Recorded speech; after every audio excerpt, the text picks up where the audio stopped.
This is a message from the United States Office of National Emergency Response. All citizens are urged to remain calm and return to their homes immediately. As of 1800 hours Eastern Time, civil unrest has escalated in multiple regions across the country. The government is actively working to restore order and protect the safety of all American lives.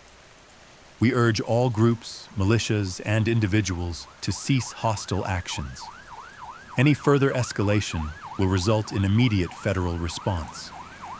Failure to comply with these directives may lead to martial law enforcement in affected zones. We do not seek confrontation. We seek unity, dialogue, and peace. This is still your country. But what comes next depends on what you do now. Stay indoors. Avoid travel. Stay off unsecured frequencies. This has been a national emergency transmission. Further updates will follow.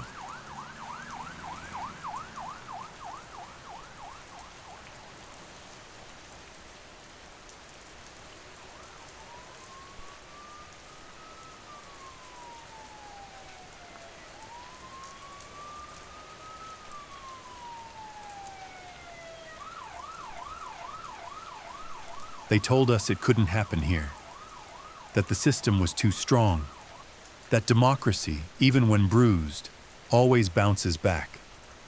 But what they didn't tell us, or maybe what they refused to see, is that collapse doesn't come all at once.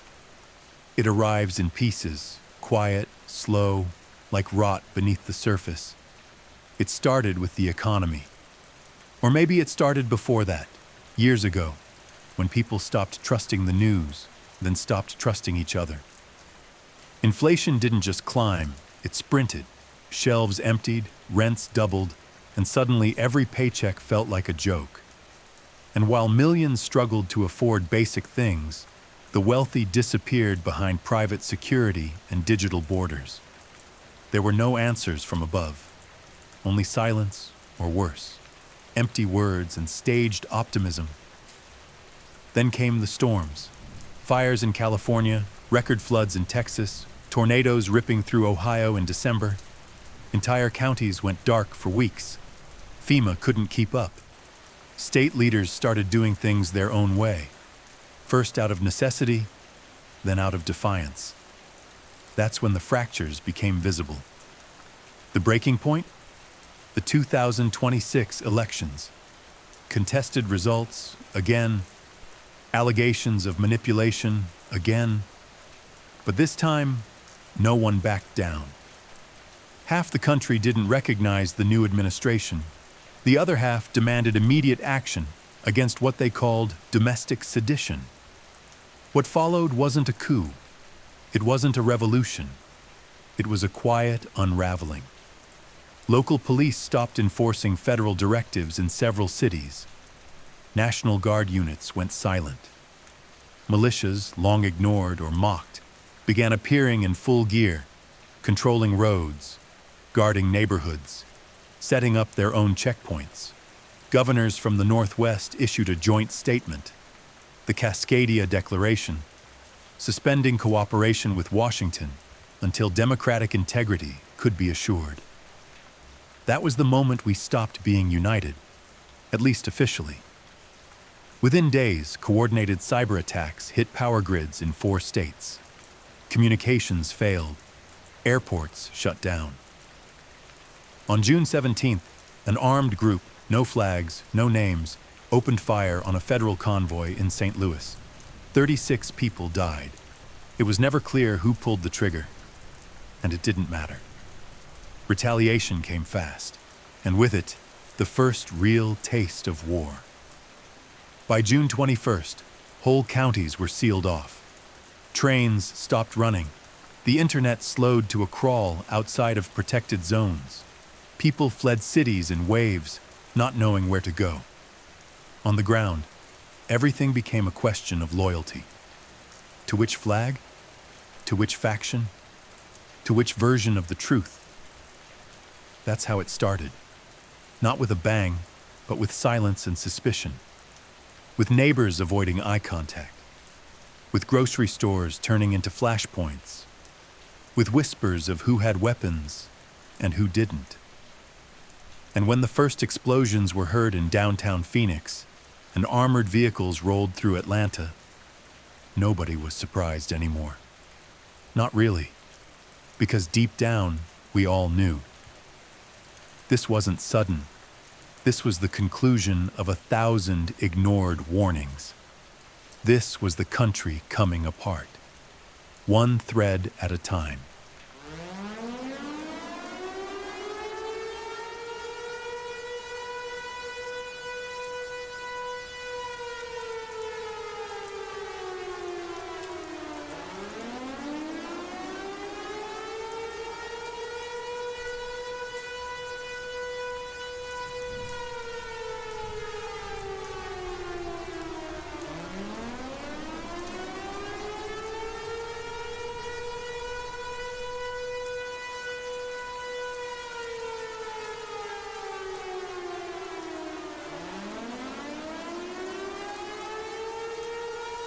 Once, the map of the United States was whole.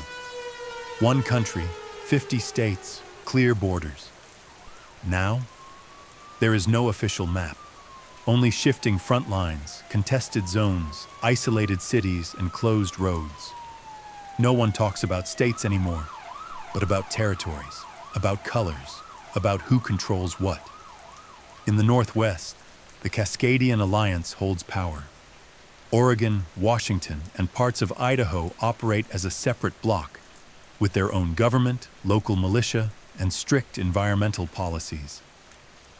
They call themselves the Repair Zone, promising to rebuild from the ground up without federal influence. They have support from many urban populations, but face direct conflict with rural militias in eastern Washington and northern California, who refuse to recognize the alliance's authority. In the center, what was once flyover country has become a real battlefield. The gray zone, as some call it, stretches from Nebraska to Arkansas.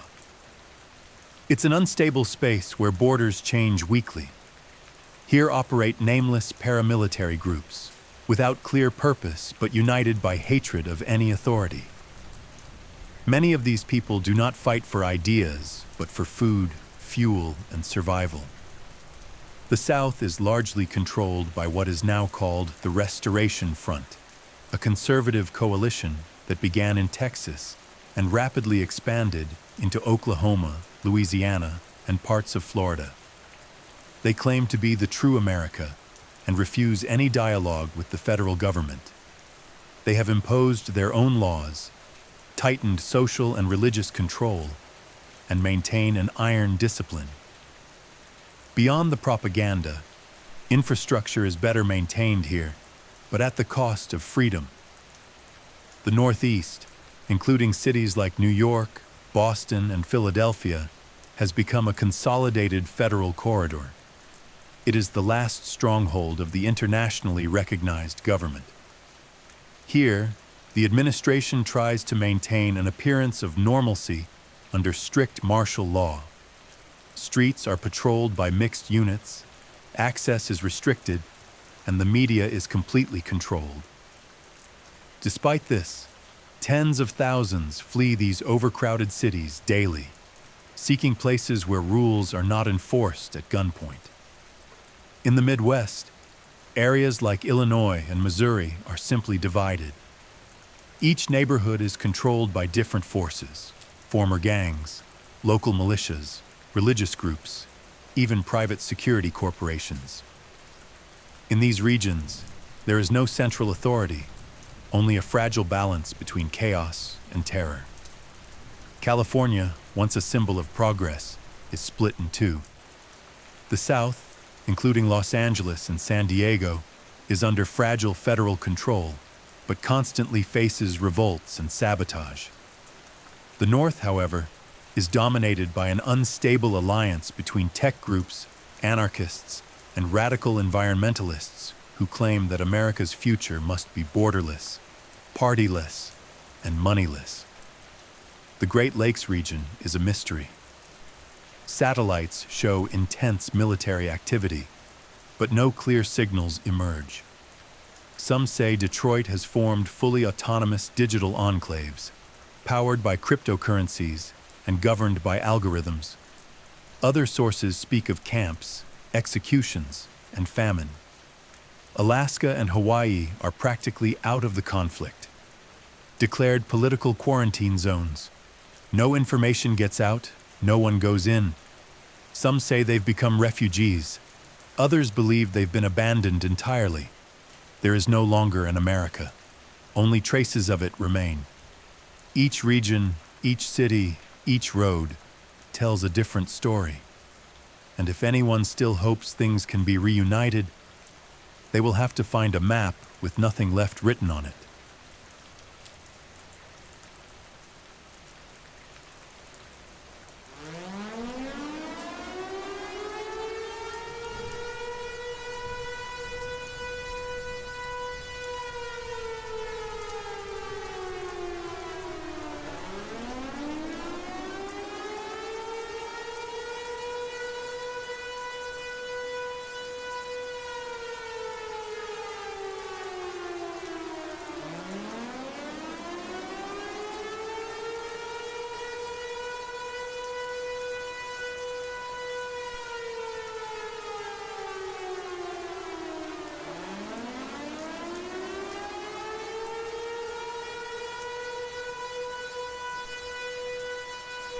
In the fractured remains of what was once a united nation, power is no longer centralized.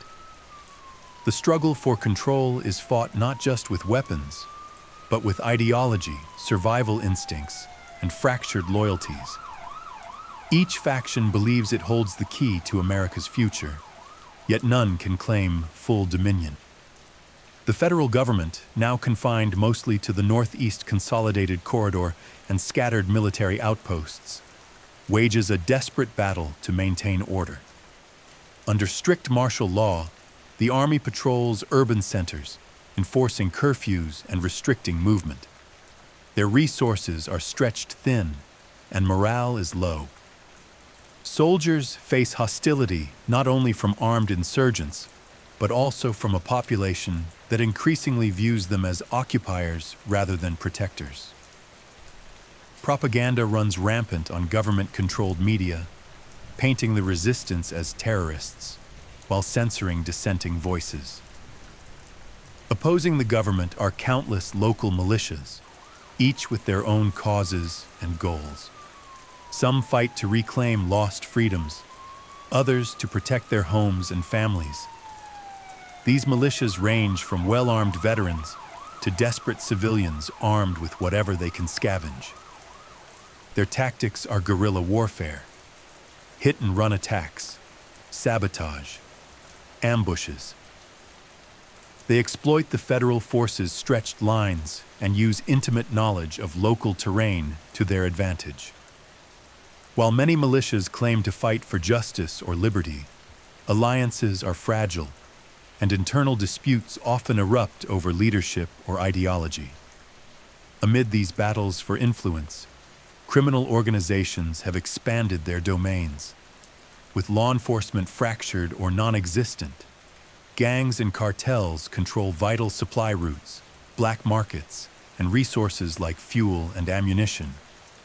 They are ruthless and pragmatic, making deals with both militias and government forces when it suits them. For many civilians caught in the crossfire, these groups are as much a threat as any soldier or insurgent. Yet, not all power struggles are violent. Pockets of civilians have banded together in self-organized communities focused on survival and mutual aid. These groups reject both the federal government's heavy-handed tactics and the chaos of militias and criminals. They build barricades, share scarce resources, and establish their own rules. Some of these communities attempt neutral ground, a fragile peace where survival trumps ideology. Their existence is a testament to resilience amidst collapse. The lines between resistance and control blur. Who is the oppressor? Who is the liberator?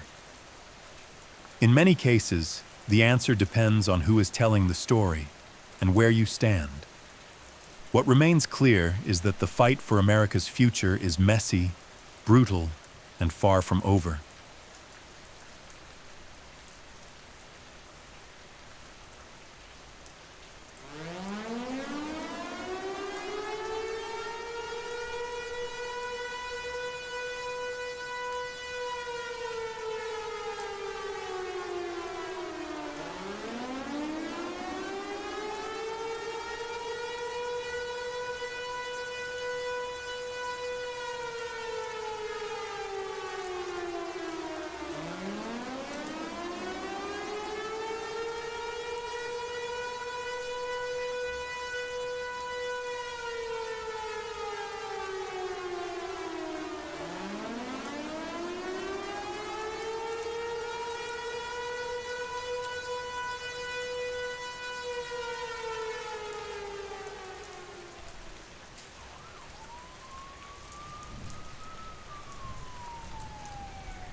In the shattered remnants of a nation torn apart by conflict, everyday life is a constant battle against hunger, fear, and uncertainty.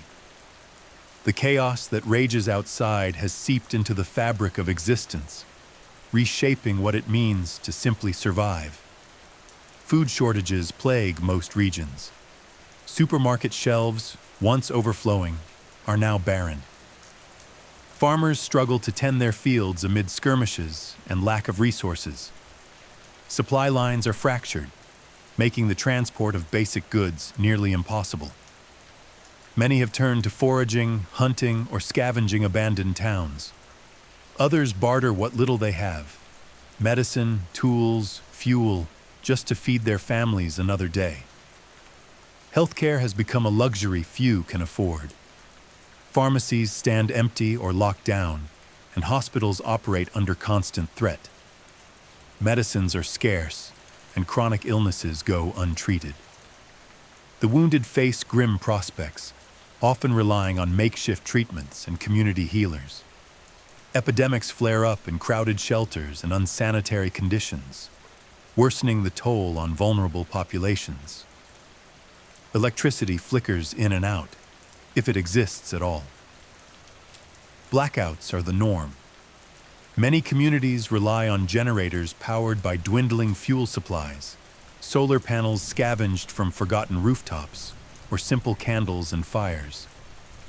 The dark becomes both a refuge and a danger, concealing threats but also isolating people, cutting them off from information and contact. Information itself is a battlefield. Censorship and propaganda from the remnants of the government coexist with rumors and misinformation spreading through unofficial channels. Radio broadcasts, clandestine newsletters, and whispered word of mouth carry the fragmented news of the outside world. Trust is rare, and fear keeps people cautious about what to believe or who to trust. Yet, amid despair, moments of unexpected solidarity emerge. Strangers share food and shelter. Communities come together to protect the vulnerable, pooling skills and resources. Barriers between backgrounds and beliefs blur as survival demands cooperation. Small acts of kindness become lifelines, fueling hope even in the darkest hours. Life on the edge is exhausting, uncertain, and harsh, but it is also a testament to the human spirit's stubborn will to endure. Every day lived is a quiet victory, a defiance against the unraveling world.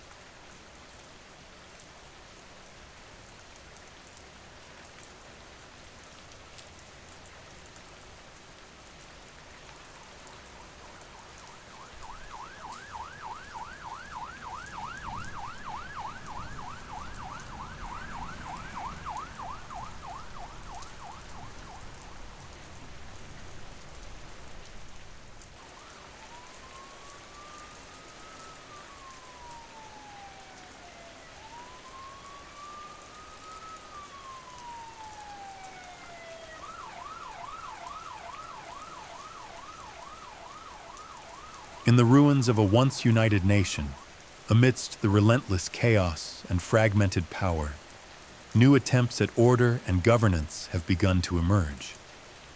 From the ashes of the old America, various groups seek to fill the vacuum, each with its vision of what stability should look like. Some factions aim to recreate familiar structures: local councils, militias enforcing law and order, and alliances between towns and cities. These efforts are often fragile, bound by necessity rather than trust. The constant threat of attack or betrayal looms over every negotiation, making compromise a delicate and risky endeavor. In other regions, new ideologies take root. Communities inspired by survivalism, radical libertarianism, or even cult-like belief systems impose strict rules to maintain cohesion and security. Some embrace authoritarian leadership, where a single figure commands obedience in exchange for protection.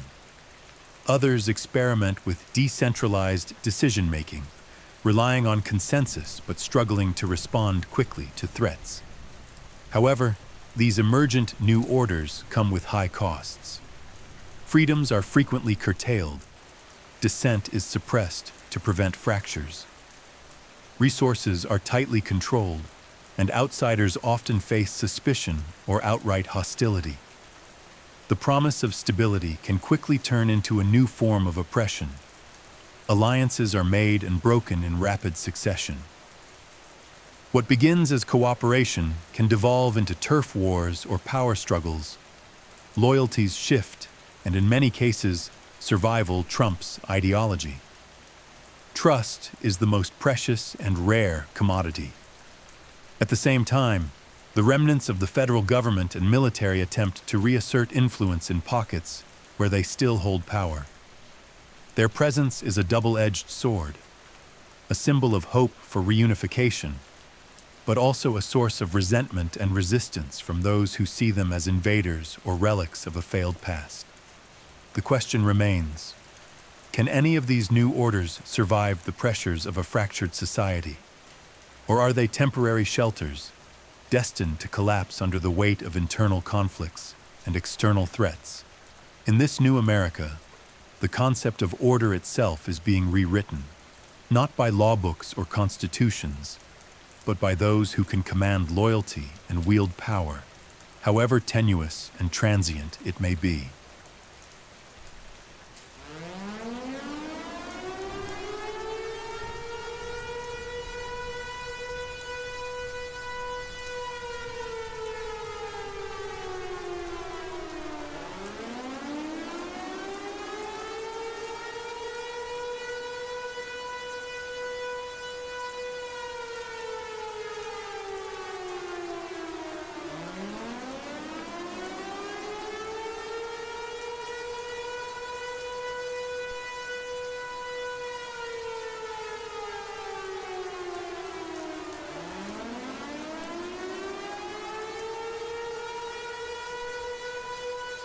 As the United States fractures from within, the eyes of the world turn toward the chaos, each external power calculating its own gain. The Civil War at America's core is no longer just an internal struggle. It has become a global chessboard where foreign actors maneuver carefully, intervening, exploiting, or watching closely from the sidelines. Some countries offer aid, cloaked in humanitarian terms, sending supplies, medicine, or even advisors to factions aligned with their interests. Others provide weapons and intelligence, fueling proxy battles to expand their influence. These interventions are rarely neutral. They deepen divisions and prolong the conflict. Neighboring nations face the threat of spillover violence and refugee waves, forcing them to tighten borders and prepare for unrest. Some impose strict quarantines, isolating themselves, while others covertly support certain factions to create buffer zones or friendly regimes. Global corporations, too, play a significant role. Private military contractors and mercenaries operate openly, their allegiances driven by profit rather than ideology. They guard resources, enforce control over strategic areas, and tip the balance of power in contested zones. Meanwhile, rogue states and shadow organizations exploit the chaos. Cyber attacks cripple remaining infrastructure, misinformation campaigns sow confusion, and clandestine operatives destabilize regions to weaken opponents. The fractured United States, once a global superpower, is now vulnerable to external manipulation like never before. Alliances shift rapidly, old diplomatic ties unravel, and trust between international actors erodes. For the people caught in the crossfire, the outside threats mean not only increased violence, but also a future uncertain, where the conflict might stretch far beyond America's borders, dragging the world into a wider, more complex struggle. In the shadows of this new global reality, one question lingers. Who truly benefits when a superpower falls apart?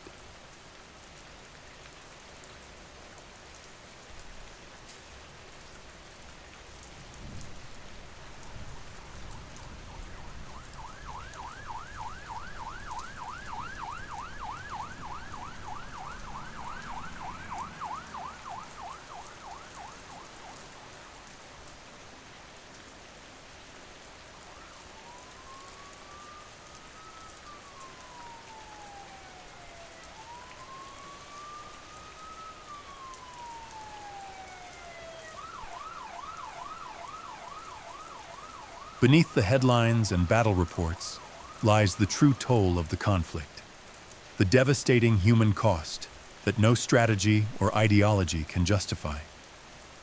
The Civil War has shattered lives, torn families apart, and left millions displaced within what was once the most powerful nation on Earth.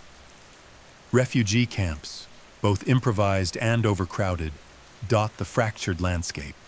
Men, women, and children, forced from their homes by violence or scarcity, move in endless waves, searching for safety. These camps struggle to provide even the most basic necessities: food, clean water, medical care.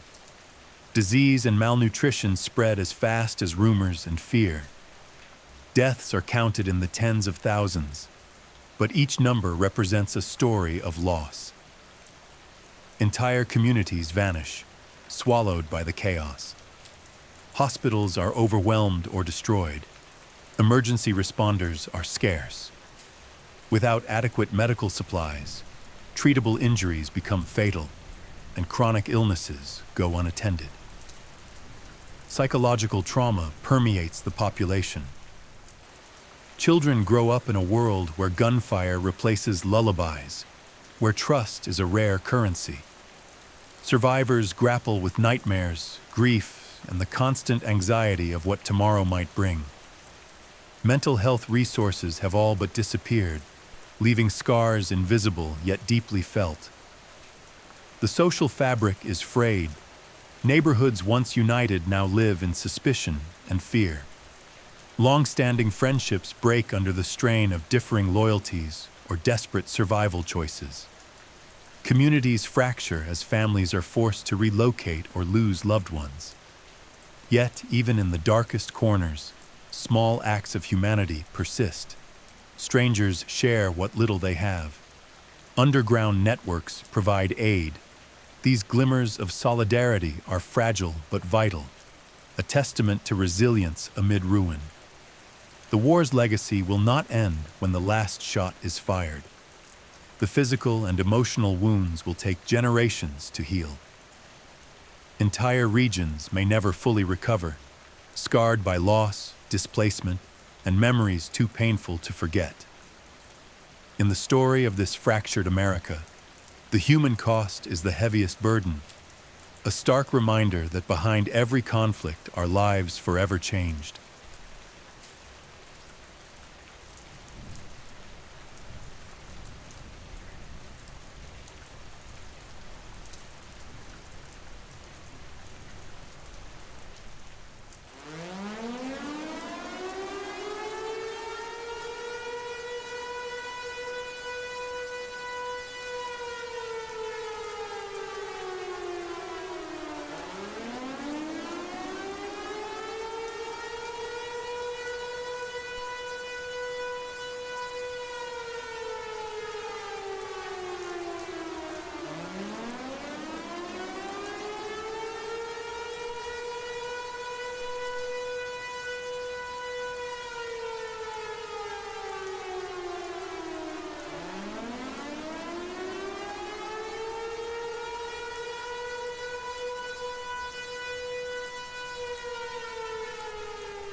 The land is scarred beyond recognition. Once bustling cities lie in ruins, glass shattered, buildings reduced to rubble, streets abandoned and silent. Infrastructure is broken, and with it, the lifelines that sustained millions. Millions of lives have been lost or irrevocably changed. Families torn apart, communities shattered. The social fabric of a nation is frayed, hanging by threads worn thin through years of unrelenting conflict.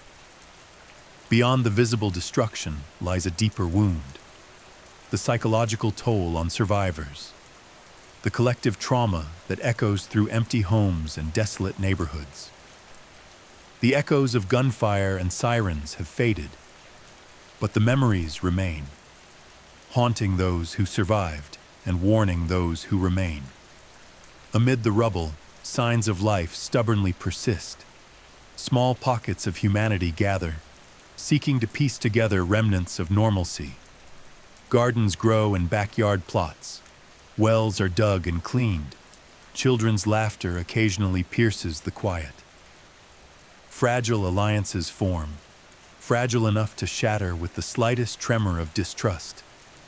Tentative negotiations take place behind closed doors, sometimes brokered by elders, sometimes by those who once fought side by side. Aid workers, often risking their lives, bring scarce supplies, food, and medicine into beleaguered enclaves. Yet hope is tempered by reality. The wounds run deep, and the trust that must be rebuilt is fragile. The risks of renewed violence loom like dark clouds, reminding all that peace is not simply given, but earned and maintained through vigilance and sacrifice. What comes next is a question without a clear answer. Who will rise from the ashes to lead a fractured nation? Will the United States, as once known, survive intact? Or will the seams of division tear it into permanent fragments? Regions once united by common purpose now speak different languages of survival and ideology. Borders have shifted, loyalties fractured. The global stage watches with bated breath, aware that the fallout will not remain contained within national boundaries. The shifting alliances, the fragile ceasefires, and the whispered deals in the shadows all paint a picture of a nation at a crossroads. Will a new order emerge, one based on collaboration and renewal, or will chaos claim the future? The only certainty is uncertainty itself. To all who hear this broadcast, the story we have told is not just history, it is a warning. Division sows destruction, hatred consumes. The fragile threads that hold societies together are easily broken, but they can be mended if nurtured with care, understanding, and solidarity. The dangers remain: unchecked power, extremism, and the scars of conflict threaten to plunge us back into darkness. Vigilance is not a choice, but a necessity. We must remember the lessons carved by fire and blood, and strive to build a future where such devastation is never repeated. This is not just a broadcast. It is a call to awareness, to action, to humanity. As this transmission fades, the story lingers, unfinished, unfolding, uncertain. In the silence that follows, listen closely to the heartbeat of a nation struggling to breathe again. Between ruin and rebirth lies a narrow path, paved with hope and shadowed by the past. The future remains a question mark, suspended in time. And so we ask, in this fragile moment, what will we choose? Peace or conflict? Unity or division?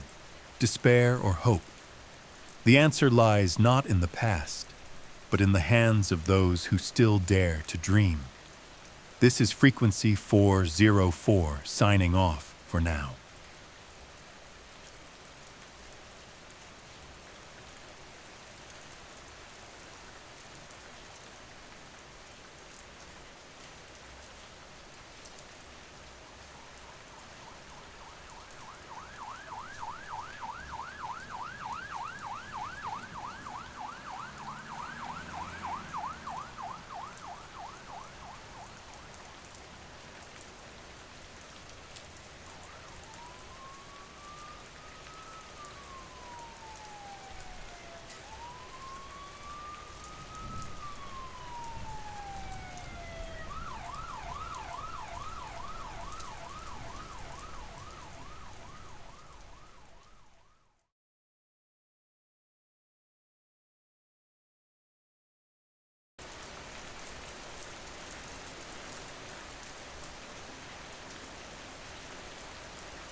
been 30 days since the first shots rang out, shattering the fragile peace that once held this nation together. The city, once bustling with life and laughter, now lies under a heavy blanket of dust, smoke, and uncertainty. Streets that were once filled with children playing and neighbors greeting each other have turned into battlegrounds and empty corridors echoing with silence. In these 30 days, everything has changed. People have changed. Fear is no longer just a feeling, it's a constant companion. Shops stand abandoned, their windows smashed or boarded up, a stark reminder that normal life has evaporated. The power grid flickers sporadically, and food supplies grow scarce. Families huddle in basements or makeshift shelters, praying for a sign of hope amid the rubble. Government broadcasts have ceased or are filled with propaganda, barely reaching the people who need them most. Rumors spread like wildfire. Who controls the North District? Which factions have merged or fallen apart? Where the next clash will erupt. Trust is a rare currency now. Everyone watches their backs. Yet, even in the darkness, some pockets of resistance organize. They are fragmented, cautious, but determined. Their radios buzz quietly, sharing coordinates, updates, and warnings. They know that survival depends on information, staying one step ahead in a world where alliances shift as quickly as the wind.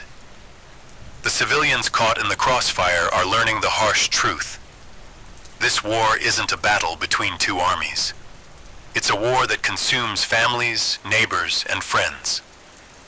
The lines blur, and everyone must ask themselves, who can I trust? What do I fight for? And will this nightmare ever end?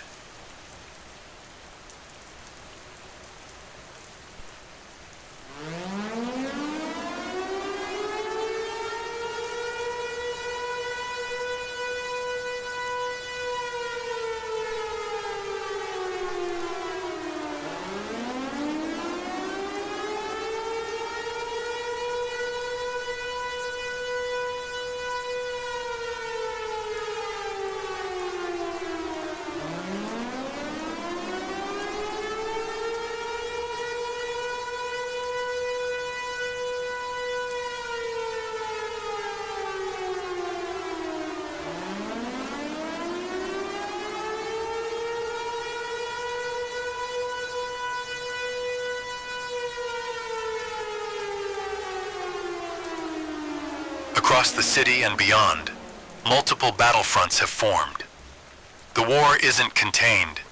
It sprawls like an infection into every corner of the nation. From the shattered skyscrapers downtown to the rural villages on the outskirts, no place is safe. In the Northern District, fierce clashes rage between militia groups and remnants of government forces. The rebels have dug in, using the maze of abandoned factories and warehouses as strongholds. Artillery echoes day and night, punctuated by sporadic gunfire and the distant rumble of tanks.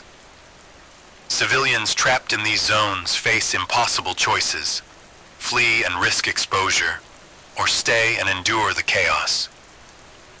The southern suburbs, once peaceful communities of working families, now host brutal street fights. Here, the combatants are less organized, but no less dangerous. Armed gangs and rogue factions have taken advantage of the turmoil, turning neighborhoods into war zones. Looting and violence have become the new normal. Medical facilities, if still operational, are overwhelmed. Doctors and nurses work tirelessly, often risking their lives to treat the wounded with scarce supplies. Stories emerge of makeshift hospitals hidden in basements, where volunteers patch up injuries under flickering candlelight. Yet many wounded never make it to care, lost in the crossfire or caught between shifting front lines. Despite the horrors, tales of courage and humanity surface. Civilians form underground networks to smuggle food, medicine, and information. Strangers band together to protect their streets, sharing what little they have. Some risk everything to evacuate children and the elderly, ferrying them through dangerous checkpoints. But with every victory, every loss, the war drags on. The fabric of society unravels, and the question remains: who will emerge from this broken city? And what will be left of the people who survive?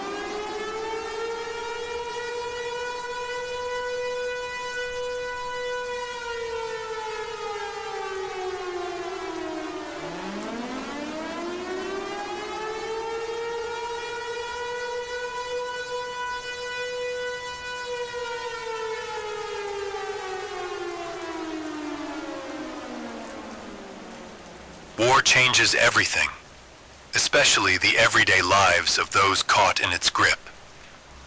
The past month has revealed the harsh reality behind every statistic and headline. Real people are suffering. Basic necessities like food, clean water, and medicine have become luxuries. Markets that once brimmed with fresh produce and daily goods are now ghost towns or battlegrounds. Many rely on scavenging abandoned stores or rationing meager supplies. Hunger gnaws at families, and malnutrition is spreading quietly among the young and old. Electricity is unreliable or absent in most areas. Without power, communication is disrupted, refrigeration fails, and darkness envelops homes early each night. People use candles and fires, risking detection, but the alternative is cold and isolation. Fear governs daily decisions. Parents whisper warnings to their children about the dangers outside. Schools are closed indefinitely, and hope for education or normalcy seems distant. Mental health suffers silently as the trauma of loss, displacement, and constant danger takes its toll. Stories of disappearance, arrests, and executions circulate, fueling anxiety. Trust erodes not just between factions, but within communities and families. Everyone is forced to question loyalties, survival strategies, and what sacrifices they are willing to make. Yet amid the hardship, resilience glimmers. Small acts of kindness, sharing a loaf of bread, protecting a neighbor, risking a run for medicine, remind people that humanity can endure even in the darkest times. Faith, beliefs, and traditions adapt, offering solace and strength. As this war stretches into the weeks, the true cost is visible not in buildings or weapons, but in the broken spirits and fading hope of the people who carry its burden.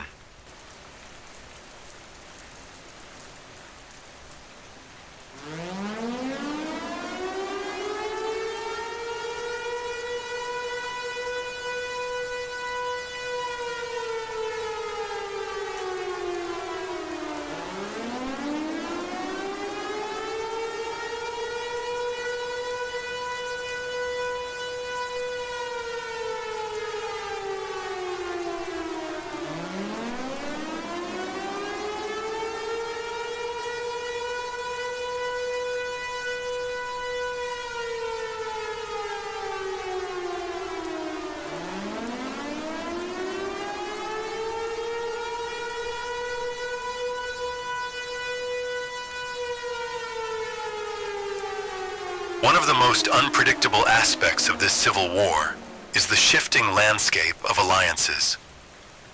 In a conflict fueled by ideology, desperation, and survival, yesterday's enemies can become today's allies.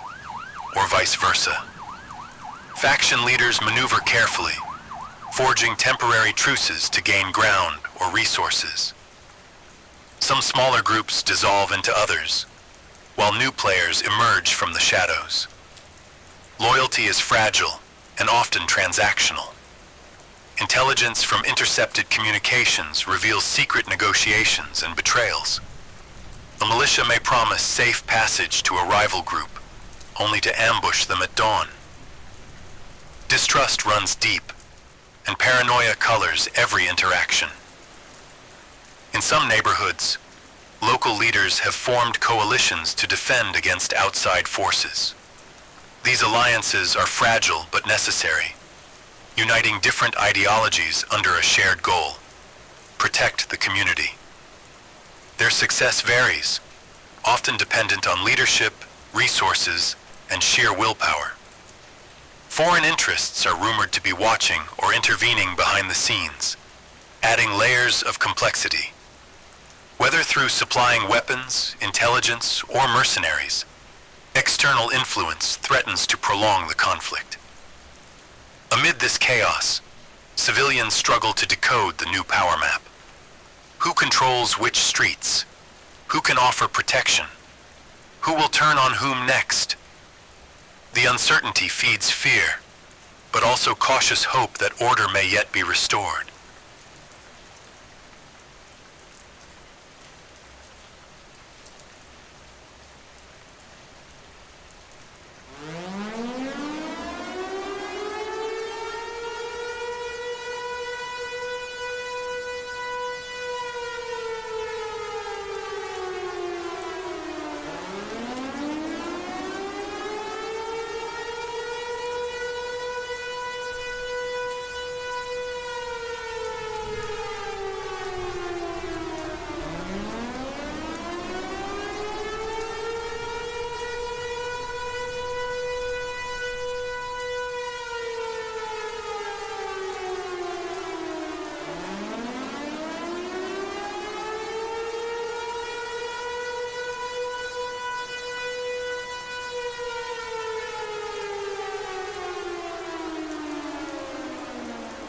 Even as destruction seems overwhelming, pockets of hope begin to emerge.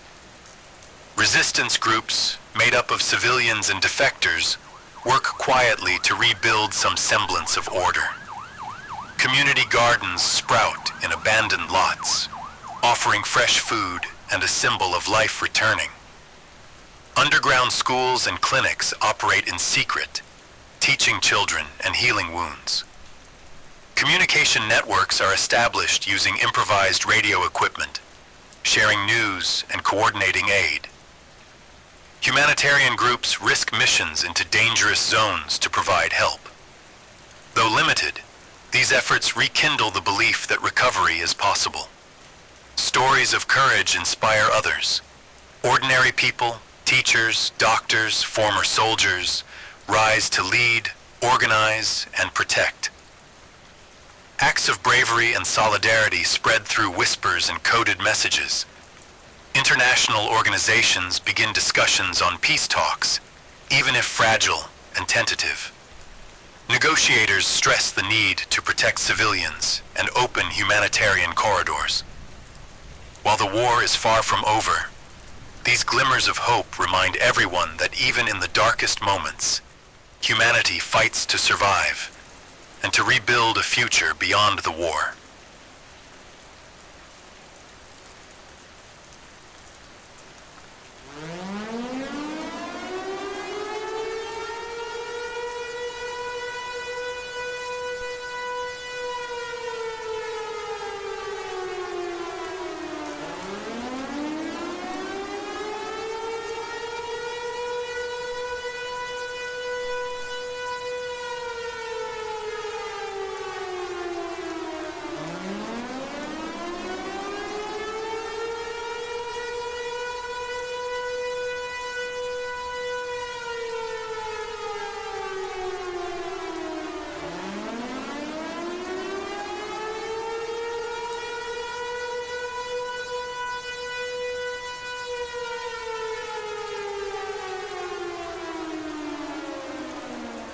50 days into the Civil War, the invisible wounds are deepening. Soldiers and civilians alike face a relentless assault on their mental resilience, with psychological distress reaching a breaking point. Unlike the physical destruction of buildings, this emotional ruin is subtle but pervasive. Combatants are caught in a loop of exhaustion and hyper-alertness. The constant stress alters their decision-making and impulse control, causing sometimes reckless acts that can have deadly consequences. Nightmares of past battles haunt them, while the absence of normal social interaction fuels isolation and mistrust. Civilians living in conflict zones report symptoms of trauma that often go untreated: confusion, memory loss, and chronic fatigue. The loss of normal routines, schools, and workplaces erodes a sense of stability. People develop coping mechanisms ranging from withdrawal to aggression, challenging the fragile social fabric. This mental breakdown extends beyond individuals to communities.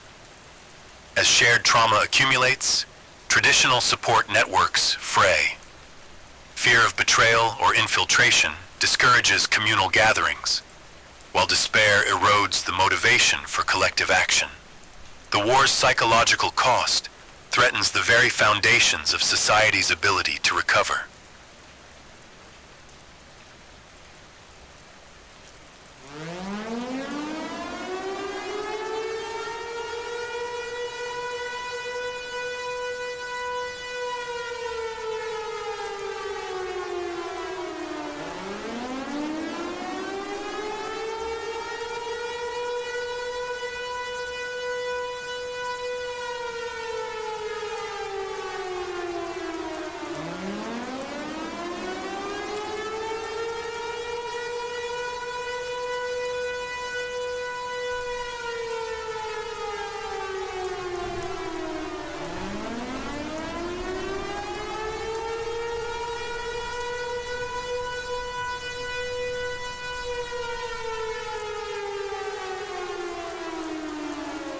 As physical infrastructure crumbles, the battle for communication channels intensifies.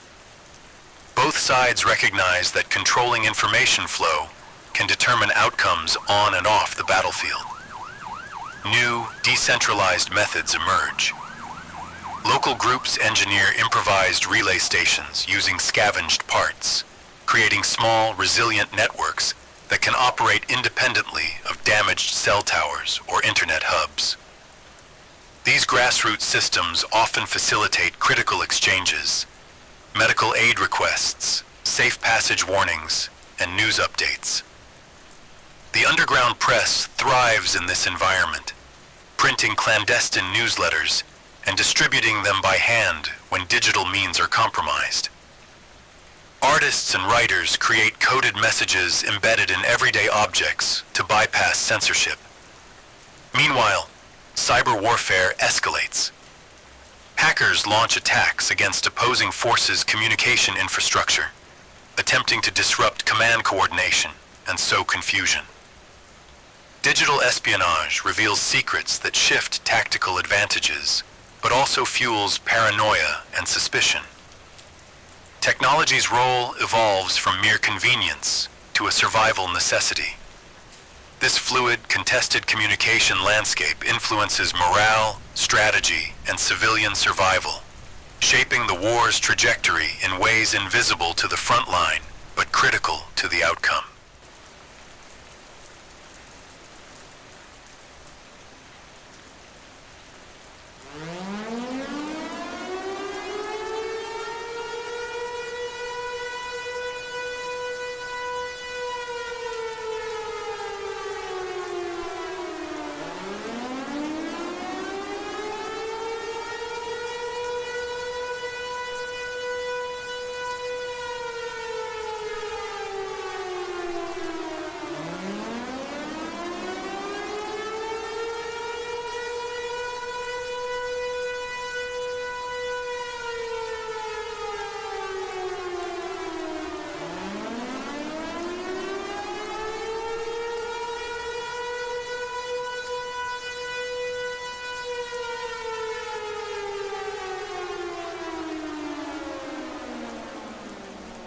future remains uncertain. 30 days in, and the war continues to consume everything in its path. But the resilience of the people offers a quiet resistance against total collapse. Will this conflict end soon, or will it drag on for years? Can fractured communities come together to rebuild, or will new divisions emerge from the ashes? The choices made now will shape the fate of generations. One thing is clear: life will never be the same. The scars of this war, physical and emotional, will last long after the guns fall silent. As you listen to this transmission, remember those who endure the unthinkable, civilians caught in the crossfire, fighters risking all for their beliefs, families longing for peace. Their stories deserve to be heard. Stay safe, stay vigilant, and hold on to hope.